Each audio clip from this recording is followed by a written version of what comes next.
स्वतंत्रता संग्राम के अग्रणी नेता लोकमान्य बाल गंगाधर तिलक की आज जयंती है, जिन्होंने यह नारा दिया था कि स्वाधीनता हमारा जन्मसिद्ध अधिकार है और इसे हम लेकर ही रहेंगे। बल्कि यह कहा था कि मैं लेकर ही रहूंगा, और उनका अटूट विश्वास एक दिन फलीभूत भी हुआ और भारत स्वतंत्र हुआ।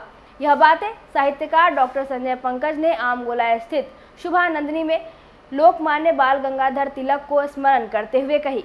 संजय पंकज ने कहा कि हम लोग आज गरम दल के महान शिक्षाविद, राष्ट्रवाद के और जन जागरण के अगुआ नेता का ही स्मरण नहीं कर रहे हैं, बल्कि गीता रहस्य जैसे महान ग्रंथ के सृजन का भी स्मरण कर रहे हैं। मौके पर संजीव साहू, अविनाश तिरंगा उर्फ ऑक्सीजन बाबा, प्रणय कुमार, अनिल मिश्रा, डॉक्टर केशव किशोर कनक, राकेश कुमार सिंह सहित कई गणमान्य लोग मौजूद रहे।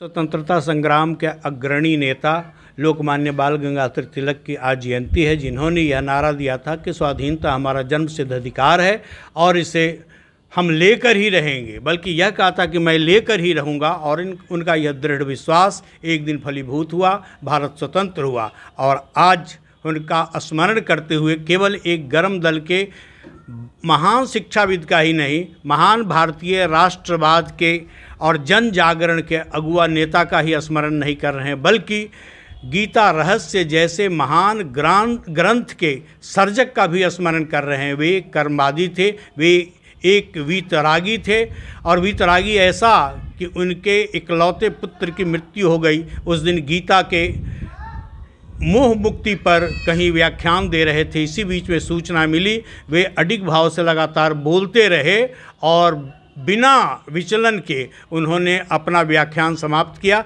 और फिर जाकर पारिवारिक काम में लग गए।